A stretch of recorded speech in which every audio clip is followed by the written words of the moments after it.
Hello, welcome to Model Kit Stuff. My name is Jason and this is Table Talk. Got some changes to talk about today.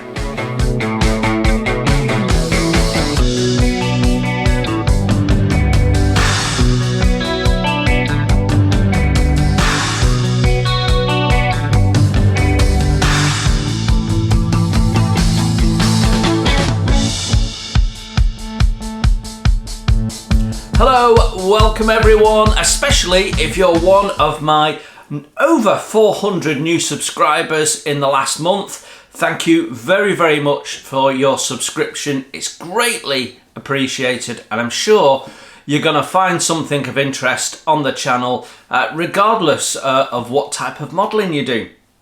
So we do all sorts of things on this channel, and the channel is one of the sort of the focuses of the Table Talk this week. We've got various things that are sort of in the pipeline. We've got some changes coming along and we're going to talk about all of that today. But before we get stuck into all of that sort of stuff, a massive welcome to all of you long-standing subscribers and everybody. We are heading really quickly towards Telford. I don't know where the year's going, and time and where that's going is another feature of today's Table Talk. Okay, let's get stuck in with what we got up to last week.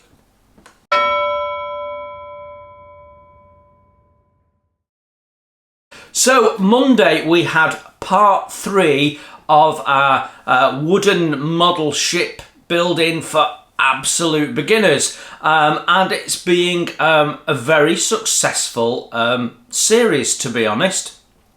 So as we said last week, we're going to continue that. The question in my mind is, at what point do we stop calling it absolute beginners? So when we come to do the second build in that series, which we shared with you last week, we'll still be calling it absolute beginners, but we'll have to change the title slightly because we'll have gone from Sherborne to Lady Eleanor. So with that in mind, I was then thinking to myself, right, so what is the implications of that? Because I can't build the sequence of models as I intend and go, right, here we go, let's start in Indefatigable and still be calling it for absolute beginners, because there's no way. So I think we're probably going to stop calling it absolute beginners at after 4 builds.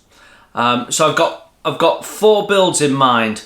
So we're going to do 2 which are complete novice, 2 which are beginners. There's not a lot of difference between novice and beginners, but what I'm doing in those first 4 builds is introducing you to various different elements. So complexity of rigging, complexity of woodworking. You'll do something different in all of those aspects as you head through those builds.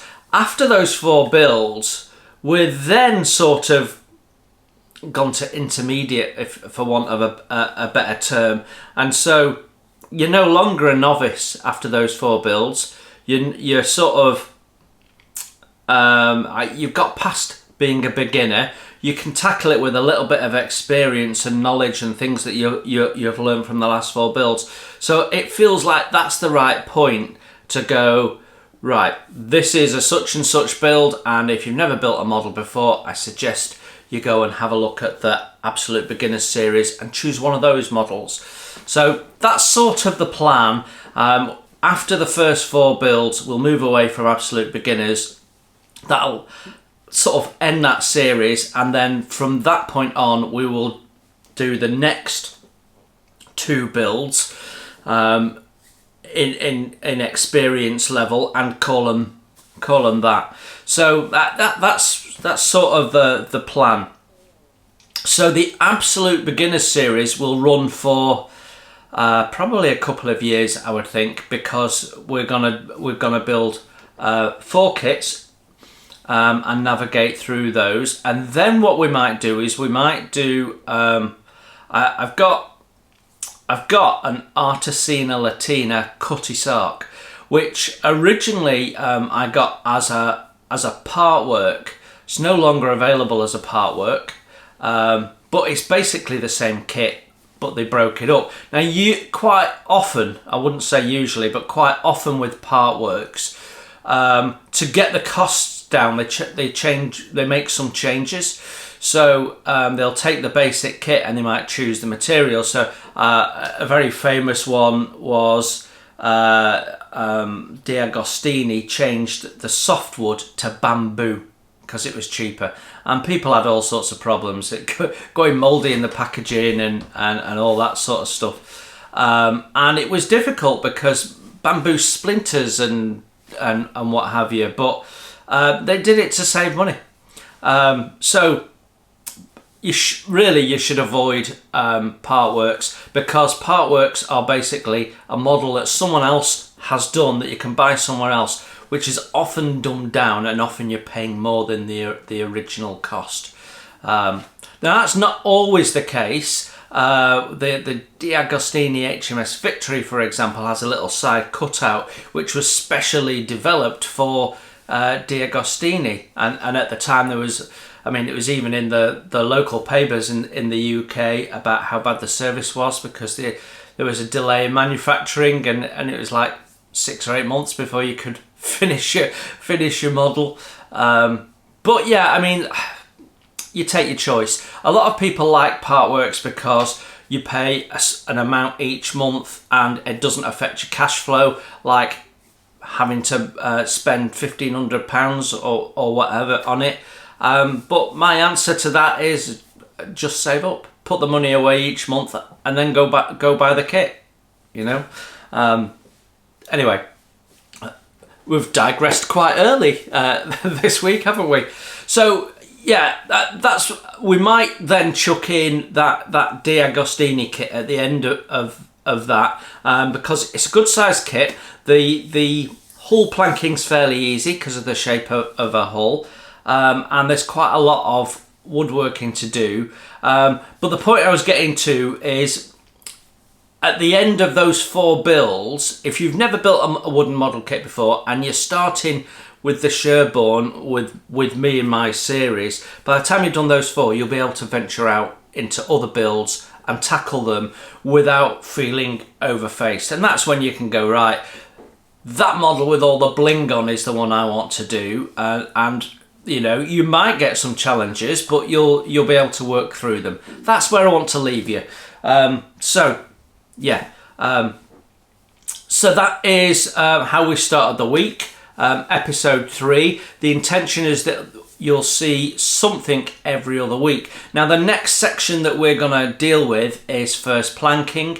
I've already had comments about that's the bit I'm worried about, and I know there's people sitting on their hands and waiting to see how that goes before they make a decision. What I would say is, I've in my the video work I've done, it's not edited yet, so I don't know whether it's 1 part, 2 parts. I'm fairly sure it's not 1. I've shown you different planking methods. So you've got a range of different ways of doing it, so you can find one that is more suitable to you. Some of them require you to buy a tool, some of them don't. I've also showed you some of the things that can go wrong by actually doing them wrong, so that you see what happens. So I've tried to go back in my mind to all the challenges I had when I first started planking the hulls. And the most common issue is where you've got a curve like at the bow, that you get this clinker effect, and that's because the bow's going in and your planks are straight, so they're sort of straight and losing contact with the bulkhead, and then you get this stepped effect like clinker. So, you know, we emulate all of that, so I can show you that if that happens to you, how to rectify it and what you need to do. And I even have gone to the extreme of cutting out bits of the hull and doing repair work and replacing them, so you can see how you would do that, so that if you get an issue, you know how to resolve it. So I've tried really hard to think like a beginner, and I've said this before, it is very, very difficult to think like a beginner, because all your experience is pulling you in a different direction. And I see it a lot in videos where people go, right, we're going to do a beginner's video, and then they start bringing out all these expensive tools that a beginner absolutely wouldn't have. I mean, a beginner won't have a cutting mat. So what's the alternative if you've not got a cutting mat? Do you know what I mean? And then people start saying, yeah, you really want to get one of these. They're only 40 quid. And they think, right, they've got a £12 model there. They've never built a model before. Are they going to spend 40 quid on a cutting mat on the off chance that they might build a second one? No. So I have a real issue with a lot of beginners models on YouTube. So I'm trying very, very hard to keep it as simple as possible. And as we start progressing through the builds, I'll introduce you to different techniques, different tools, so that you can get an understanding. So in the Sherborne, we're doing it very, very basic, minimal tools. If you're a plastic modeler, you'll have these tools pretty much. There's one tool I'll show you that you wouldn't have, which is plank bending tool, which is super, super cheap and easy to get hold of pretty much anywhere. So what I'd say is, don't start doing your first planking. If you're following that and building along, don't start your first planking until you've seen the end of my planking videos.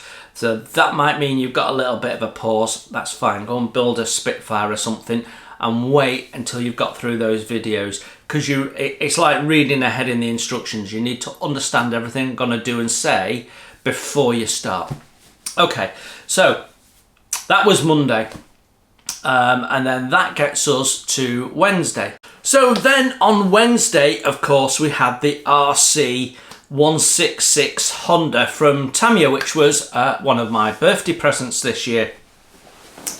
And I'm not really into bikes, never really got interested in bikes. I was not one of those people that got a bike because you can get on a bike a year before you can drive in this country, or you could when I was 18, or at least that's how I remember it.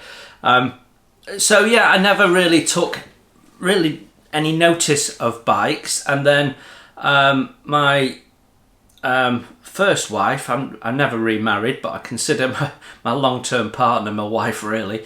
My first wife was an A&E nurse, and I know all too well what happens to people that ride bikes.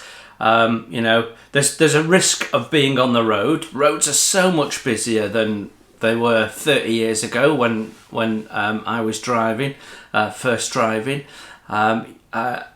I can remember going for a drive on a Sunday morning, and you'd hardly see anybody on the road, and I'd get back 10 in the morning and people were still in bed, and I'd been for a drive and a walk and then come back in my first car, and it was lovely. Of course, in those days on a Sunday all the shops were closed, and you know, it was a very different world then. So I sort of missed that in a way, but anyway, the point is, I've never really seriously thought about motorbikes as a means of transport, although strangely I've always had an attraction to a Harley Davidson trike.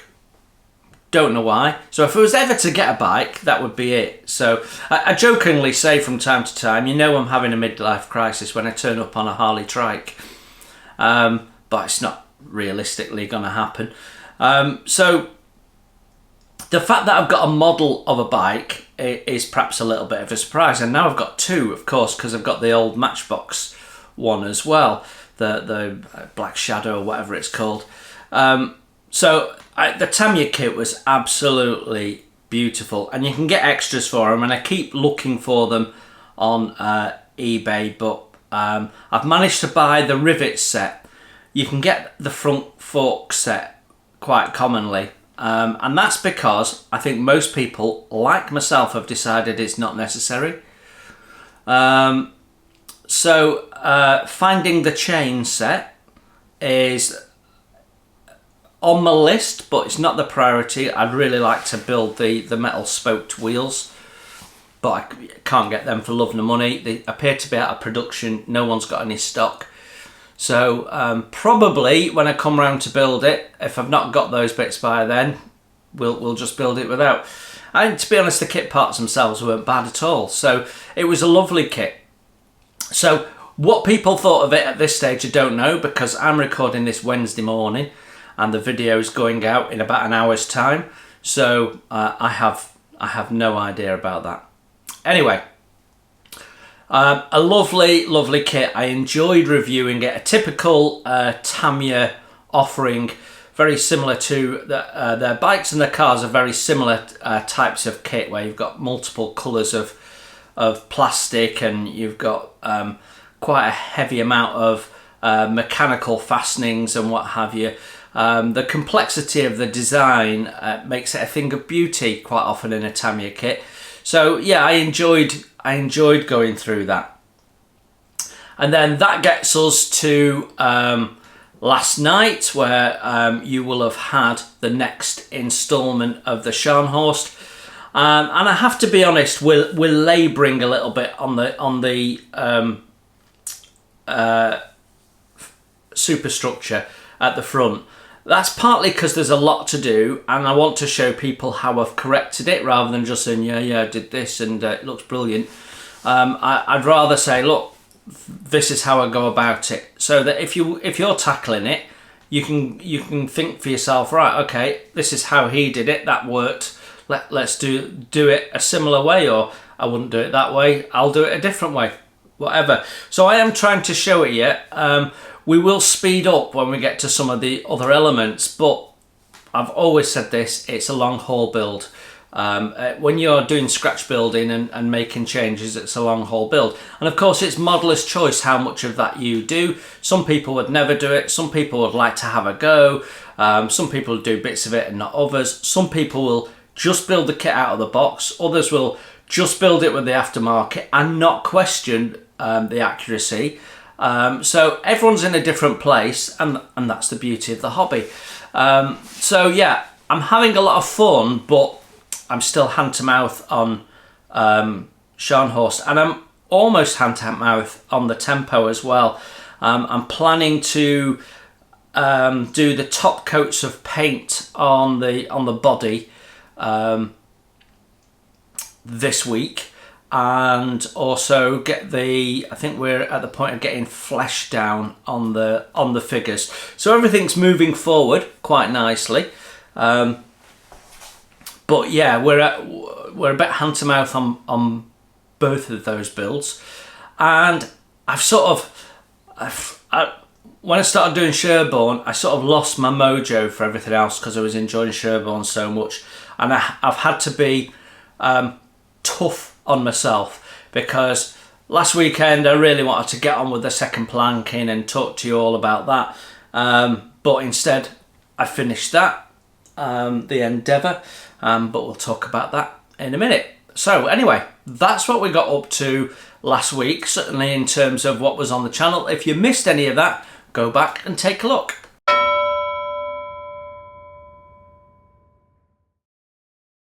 So part of the reason I'm so hand to mouth on my two plastic builds is because I've had 2 weekends where I've filled my time with wooden modelling, and normally I do my wooden modelling on a Saturday, and then Sunday I go back to my plastic modelling. I usually have more time on the Sunday than I do on the Saturday. This weekend, like last weekend, was a bit different. Last weekend, my mojo was just on doing the Sherborne and getting the first planking done, which we did. This weekend, I was so close to finishing this on the end of the Saturday, I decided on the Sunday to finish it up, and it actually took up all of my Sunday, partly because of the sails. So she is finished now. But she's not finished because there should be 3 sails on her and then additional rigging around those 3 sails. So what you see currently is the rigging that is, I guess what you'd call the fixed rigging, although not all of it's fixed. So what you need to stabilise the mast and boom is what we've got on there. And I think she looks nice like that. Generally, I don't put sails on models. I have done, and I will be doing in the future. We will be doing in our second beginner's build. But generally I don't, because they tend to get in the way and you can't see all the rigging, and you can't see the beauty of the design of the ship for the sails. I had always intended to put the sails on this, but the sails were so awful, and I had so many problems with them that I just didn't want to battle through them. So they were fraying, they were coming apart. We punched the holes in to stitch them onto the line. So this line here is where the first sail should have been slung from. And it was fraying, and the gap between the hole and what have you was coming apart. Now, you were supposed to fold it over and glue it down, but I couldn't get it to stick down. Not with my all-purpose material glue, not with CA. I just could not get it to stay there. It was horrendous, absolutely horrendous. And I really took the view that I was going to battle through it to end up with something I wouldn't be happy with and wouldn't be happy to share. So yeah, this sort of, when I started building it, I sort of was of the view that it was be a good beginner's build. And although it's quite simple in many ways, because you've got the plastic hull, so you did no planking except for the deck there. To be honest, it's a bit of a disappointing model in some ways. I mean, all the material quality is good, but the design has used lots of sort of generic parts. So all these eyes on the deck for the sail rigging, they're massively oversized when you compare them to the cleats. So yeah, and the accuracy of the model. I mean, someone, Andy, I think it was, shared a picture of the Endeavour on Facebook, and you could see that, you know, these skylights, they should actually have much smaller panes of glass in with a more complex framework. So it's all a bit dumbed down and simplified and generic parts used. And it's really interesting because when I started building wooden model ships, having done plastic for so long, and when you build plastic models, certainly I travelled a journey as I got older where accuracy became more important to me. So the first model I built, and this is why I know that you shouldn't start with something big. First wooden model I started building was HMS Victory, and I got this cannon out, and you had basically a wooden truck, which was good. A lot of them are cast metal. So you built that up out of 3 parts. Then you put the cannon on. Then you put a little bit of photo etch on to hold the cannon in place. And then you put the wheels on.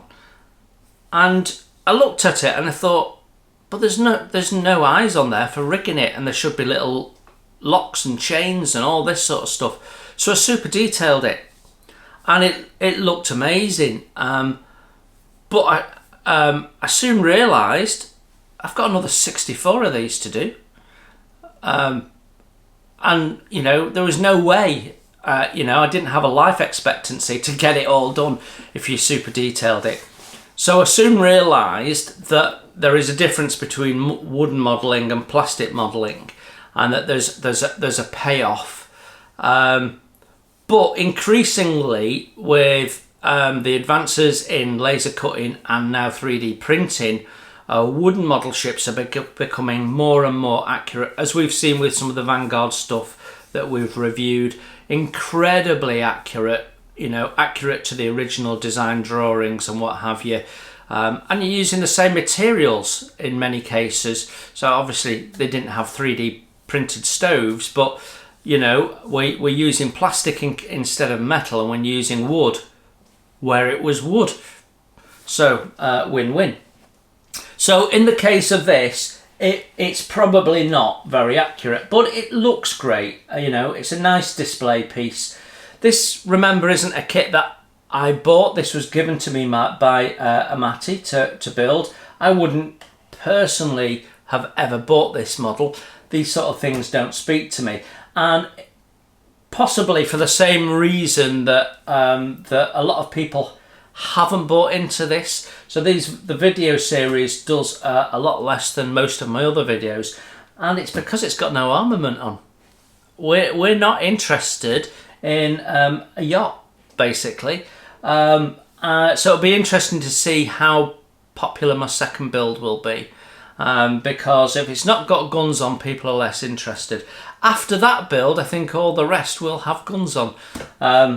But yeah, so this isn't one that I would particularly gonna put on display. It will probably go into the rotation, and it'll go into the attic for now, and then go into my rotation. At some points it'll come onto display, because it does look nice, and I'm happy with the build as far as I took it.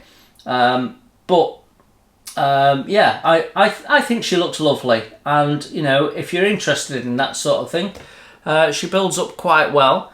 The instructions are fairly good, so yeah, all in all, happy, other than the sales, which were a bit of a dog. So that's what we got up to on the bench over the weekend, and then during the week I'm going to be focused on tempo. Once I've got that paint down on the main body, I can concentrate on building up the front wheel assembly, which is so fragile, so very, very fragile. I mean, sometimes you've got to design into it a little bit of strength, and I think Tamiya are very good at doing that, finding the balance between detail and buildability and displayability. Mini are less so. They just accurately do it, and you end up with some very fragile models, and this is definitely one of them. Anyway, we're gonna push on with it and get that finished, and that will be what I do on my modelling time during the course of the week.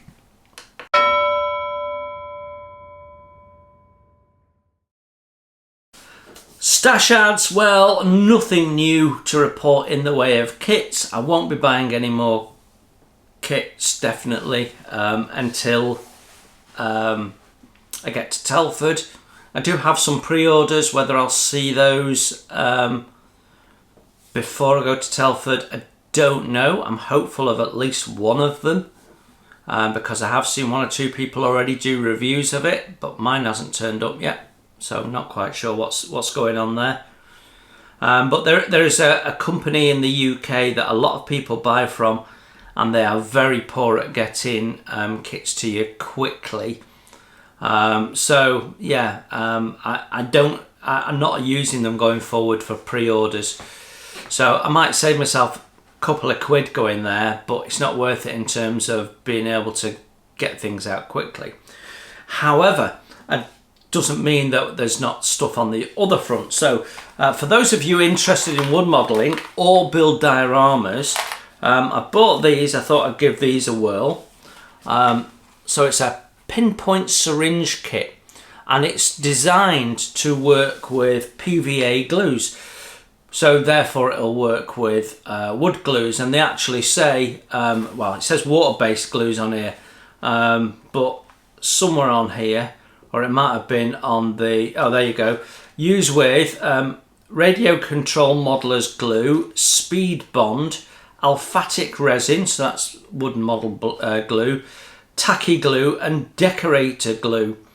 And it actually has a picture of someone doing some wooden modelling. So basically it's 2 syringes and 3 different sizes of nozzle, which means that you can accurately put down your white glue in a space. So in the Sherborne, you'll have seen me using a paintbrush, which is quite a common way of doing it when you want to put glue on a localized area. This might just revolutionize things for me, so we'll be having a play with this and reviewing this on the channel at some point in the future. So whether they're any good or not, don't know, because I've not taken them out of the packaging yet. Also, I got a couple of books which again, if you're into your wood modelling or rigging plastic period ships, these might be handy. They're both by Lenneth Petterson, and they're both currently in print. So rigging for period ship models, and accompanying that is rigging period for an aft craft. Very nice. Go into detail. They both work on a similar way, and what they basically do, it's pages and pages of clear drawings which show you how to rig, close-ups of the knots, close-ups of how things are tied together, bound, lashed. I mean, you know, that is a really handy picture, isn't it? You know, so really, really interesting. It's standard rigging for period tall ships, basically, and that will apply to whether you're doing a 1/100 helikit or a wooden kit. But it's all period stuff, so I mean, this isn't included in there because this would have been done differently, and I'm not quite sure how that would have been done. But yeah, so really, really nice books, not expensive. Have a shop around if you're interested in them. I'm been flicking through them and I love them because I know that I can get to a point and go, right, okay, what would this have actually looked like, and then get in and do it, and get a close-up of how those shrouds would have been put on and bound together, and then I can try and emulate that. So I really love these books. I actually got these from Vanguard, so in the Vanguard shop where he's got tools and all sorts of stuff, he's also got some books, and I only got them from him because, quite frankly, I couldn't find them cheaper anywhere else. So yeah, very, very nice. And I think if you're an experienced tall ship modeler, those are really, really handy to sense check what you're doing, because it's quite easy to fall into the rut of doing the same knots when it's not actually the case. So yeah, great little books, and that's what we added in the stash this week, for want of a better word.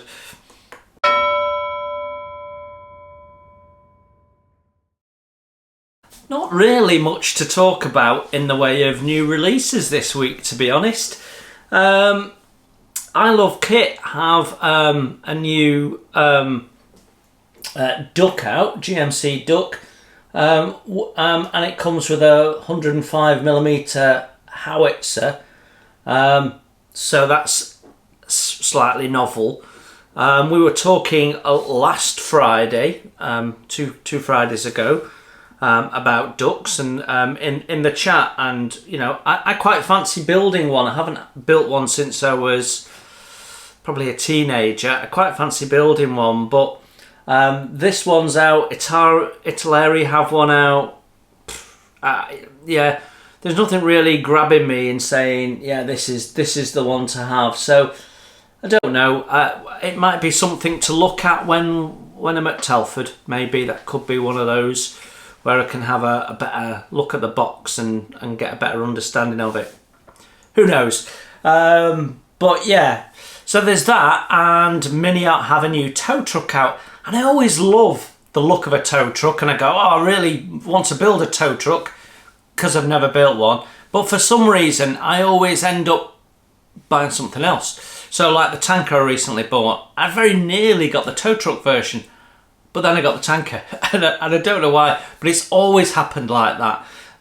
So again, another thing on my Telford. My Telford list is any kits I buy have got to be completely different to what I've got. So yeah, we will see. But that's pretty much it for new releases of any real interest for this week, at least.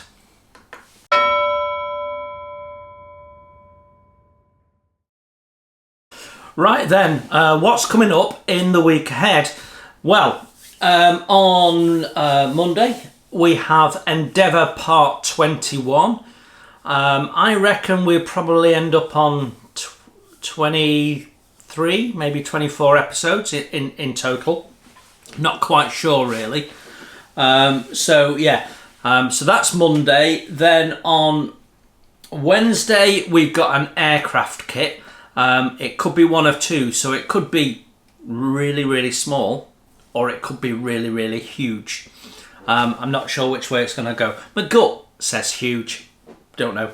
And then on Friday we should be on tempo number 4, but only if I've got enough material. I'm hoping to have enough, but if I don't, then we'll see the start of the 172 Bolton Paul Defiant build that we've talked about previously, and that is pretty much the week ahead. It's also the last week you're going to see things in that format.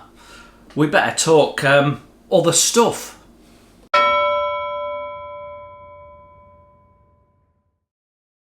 Right, before we get into changes on the channel, let's talk about changes on the build plan.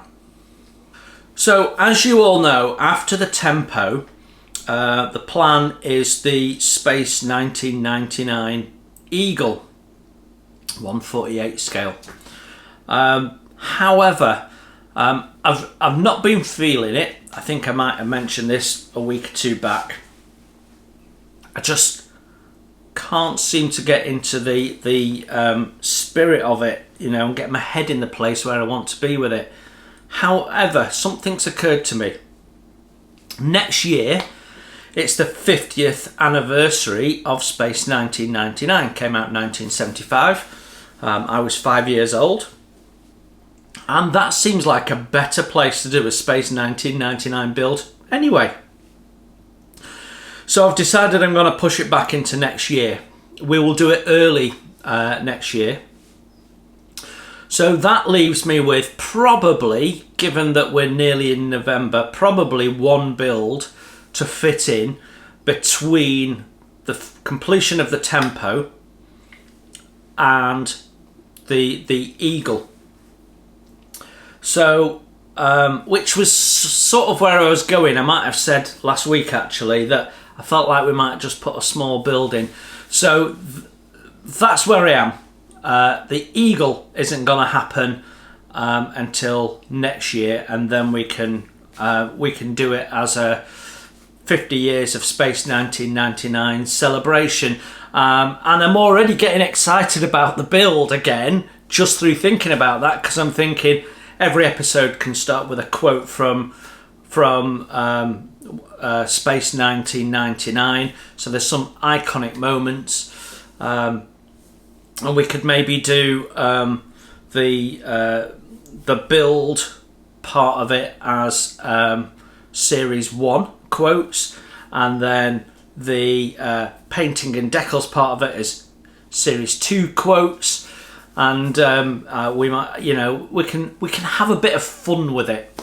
It'd be lovely if you could put some clips from the programme in and all that. If I was building this on the BBC and this was a BBC channel, that's what we'd do. We'd be building the model and using some clips, and we'd have little quotes and things coming up, with the original actors and stuff. But you can't do that because of copyright and stuff. So, but what we can do is we can quote and we can reference the quote. So that's what we might do. We'll do a build. We'll get it as Space 1999 fan orientated as much as we can. I love the programme. It's still one of my very, very favourite programmes of all time. I regularly rewatch it. I have Series 2 on digital that I bought so I can stream it anytime, and I have the far superior Series 1 on DVD. So yeah, although I've currently been watching Hornblower. I'm about to digress, so we'll stop there. Right, so Space 1999 feels like more of an event if we do it next year. And I know that you guys asked to see that build. You just have to wait a little longer, that's all. Still going to do it. So that then leads me on to, well, what am I going to build then? And I'm feeling another aircraft, to be honest, after doing the tempo. So I don't want to do something too small. I don't want to do something too big. I don't want to do something classic because we've got the group build coming up. So that leaves me with something medium size, and that's an aircraft. So I'm sort of between 2 or 3, but possibly the Airfix 148 Sea Fury, possibly the Gas Patch 148 Comet, and possibly I would have put the 148 Bolt and Paul Define in there, but because we've got the 172 one coming up soon, possibly we could go for the Fairy Gannet, which I quite fancy building that. It's going to be one of them 3, I think. It might end up being something completely different, but that's where my head is right now. I'm going to have a bit of a think about it, and perhaps we'll announce that next week. Maybe, don't know. Anyway, more importantly, let's talk about the channel. So next month, on the 8th of November to be exact, the channel has its 4th birthday. 4 years. In one sense, it feels like I only just started the channel, and where's that 4 years gone? And in another sense, I feel like I've been doing this an awful lot longer. So I don't know. It's one of those funny experiences, but 4 years of model kit stuff, and we're due for a little bit of a revamp, and it's several things sort of coming together and around the same time. So I've had in mind to redo the welcome to the channel video that's on the homepage, which is 2 years old now and is showing its age a little bit. So I've been sort of thinking it's time to revamp that a little bit. I've been looking at my thumbnails and getting them to work better, and I've been messing around. You might have noticed I've been messing around with some ideas over the last few weeks. I've now settled on what I want them to do, so they're gonna be simpler, more focused, so you know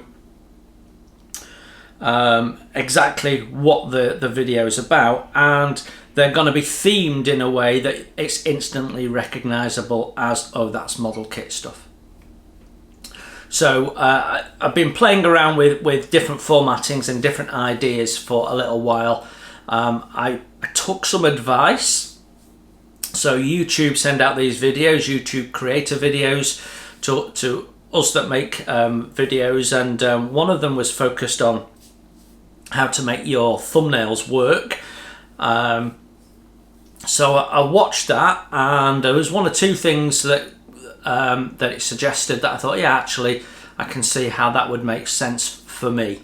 So not everything, but some bits. So we're going to rejig those, but more fundamentally, the 10K takeover educated me on what you guys are actually looking for. And when I look back at my videos and you look at the analytics of the channel, where my peaks are in terms of views, where my peaks are in terms of people subscribing, therefore people being interested, I can see there is some definite themes in there. One of them is clearly wooden ship modelling, and the fact that lots of people want to do it and don't. Lots of people do it and don't find enough resource around it. So on YouTube. I mean, there are forums that are, you know, long established, well-known forums for wooden modelling that you can do. There's a number of channels on Facebook where you can go on there, but they all have various different limitations, especially when you're looking at a photograph and commentary. It's very different than watching someone build it and someone talking through what they're doing, why they're doing it, and why they're not doing it a different way. So I think YouTube gives you a unique way of viewing the hobby, and that's why I chose YouTube to do the channel and not other formats. And some people try and get their name out there and do lots of, you know, have the same branded channel on several different formats. That makes no sense to me in terms of actual managing your time and producing quality product, but it also makes no sense to me because you're diluting yourself and you're spreading yourself thin, and so you can't possibly, unless you're retired and you've literally got nothing else to do, you can't possibly manage all of that and do it well. And I certainly never do anything on Facebook because it's such a nightmare to manage the trolls and people like that. So although there's, you know, the majority of people are great and well behaved, you know, I still get, I mean, I banned 3 people this week. Unfortunately, one of them was a long-standing subscriber who chose to have a pop at me over something I'd said in one of my videos, where he challenged whether what I was saying was correct. Well, I was passing on information given to me by somebody in the industry, so jog on, it was correct as far as I'm aware. I don't knowingly ever say anything incorrect here. I sometimes show my age and say the wrong thing or can't remember what something's called, but you know, and there's no need. If I say something wrong, you can correct me in a polite, constructive way. Don't have a problem with that, but there's no need for people to start, you know, swearing and stuff, and I have a very low tolerance of it. You know, I used to be, 3 strikes and you're out. Now I'm sorry, do it once and you're gone, because I ain't got time to keep trying to spot you. So anyway, we're digressing a little bit.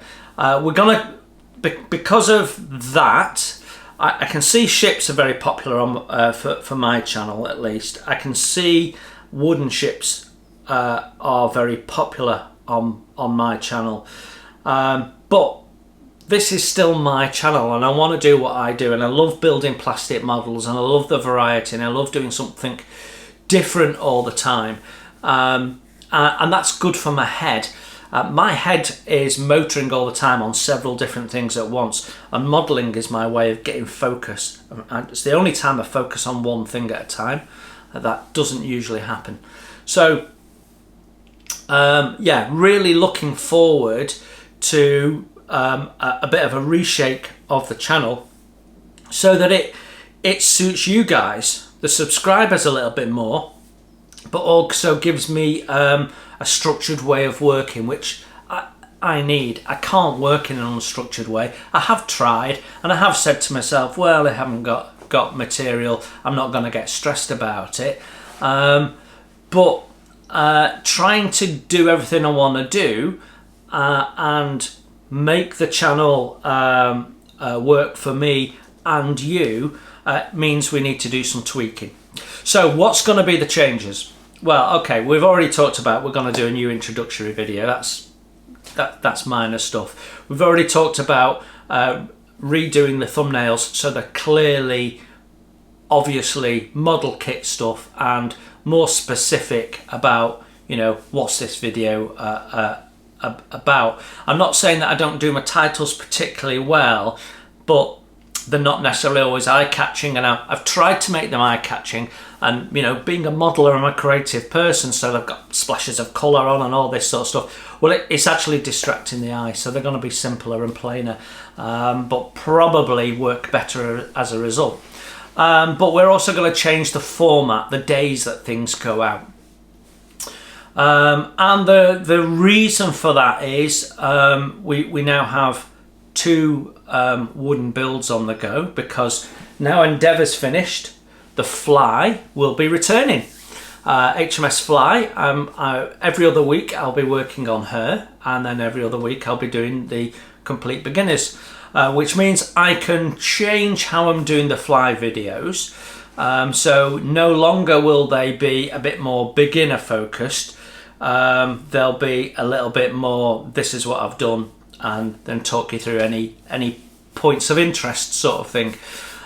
So you won't see much of Fly for a few weeks. We've still got Endeavour videos to go out, but that hopefully will give me time to finish the second planking and get the keel and prow and stern posting, and then we can start looking at moving on. I've got to rejig my head as to where I am. We haven't put a video out since December last year on it, and I haven't done any work on it for over a year. So she probably needs a dust down, refresh my memory as to where I am and what's next, and why I was doing the planking in the way I'm doing the planking and all of that sort of stuff. So yeah, got some catching up with myself to do there. So we've got those two builds going. We'll have the main Scharnhorst build going, and then we'll have the secondary plastic. So we've got 4 builds on the go at any one time, and we need space for those. So as we work on each one of those every other week, you'll still see them every other week. I'm not going to move Friday because that's sort of set in stone now. So 9 o'clock Friday, that's not changing, and it'll still be my principal plastic build. What I'd like to do though is bring back Wood Wednesday. So that means that first impressions will move to Monday. And first impressions being on a Monday doesn't mean we're going to have a first impressions every week anymore. I've said many times over the months that at some point something's got to give on first impressions, and we've got to slow that down. So the number of kits that I purchase, the number of kits that I'm storing at any one time, because actually selling on kits is a pain in the butt. I've still got kits to sell I've not got around to putting on eBay. So at the end of the day, the Monday slot has always been the slot that's had a mix of different things in, until quite recently when we were doing something and then Endeavour, something and then Endeavour, and then that something, because of that's what you guys voted for, became the Sherborne build, and that was so popular that needed to carry on and not have a pause. So it suddenly Monday became wooden, and that's the Monday slot has always been sort of eclectic. It's always been a bit of this, a bit of that, a tool, a product, or whatever, and I still want to retain that really. So Mondays will be tool reviews, product reviews, book reviews, or first impressions. We're still gonna have a good momentum of first impressions, so we'll have a minimum of 2 in a month, probably 3. But we'll also have a mix in there of different things. Then on Wednesdays, we will have one of the 2 other builds, and there'll be the Sherborne will be a bit more of a build video. The Fly will be an update video, wherever I've got up to. But we can also skip a week of Fly every now and then, because she's a big model. Some of those jobs take several weeks when you're just doing 2 or 3 hours a week on her every other week. So we can intersperse the Fly with tools and products focused on wooden modelling. So that, for example, the book reviews, for example, the Vanguard Models paints, for example, we can put those into Wednesday. So Wooden Wednesday will return. First impressions will be moved to Monday, and we won't necessarily have one every week. But there's still a big draw in terms of bringing people over to the channel, people finding the channel. So yeah, I think that way we can accommodate everything that I want to do and accommodate you guys. Wood Wednesday was always popular. I still get people asking me when the fly's coming back, which is great, because when I think about the wooden builds, I've now got one stream which is complete beginners and just working our way up to master, and then we've got another stream which is just building wooden kits, whichever ones I fancy. And it could be after Fly that we do one of the Ockery wooden trams. I've got 2 of those. Or it could be that we go on and do something completely different and do like the Cutty Sark that I was talking about. Or I've got a couple of wooden kit shelf queens. That we could do, or there's all sorts of stuff there, but we're not tied on that second build to a chronology of building up skills. So that gives me a little bit of freedom. So we've got 4 kits constantly in build, all of them very different in their approaches, and all of them being shared on the channel in a single month in different ways, and still doing product tool reviews and what have you. So yeah, so when I go to Telford, my focus is very much on the future of the channel, and I'm very much going to be shopping for new tools, new products, things to play with on the channel to show you and see if you're interested in those. Even if they don't interest me particularly, I might just get them because we've got a little bit of funding now and we can go and do that. So I should get, in the next 5 days, I should get my next payment from YouTube, which will bulk up the Telford fund, and we can go and have some serious fun. So we'll talk more about Telford next week. There you go. That is other stuff.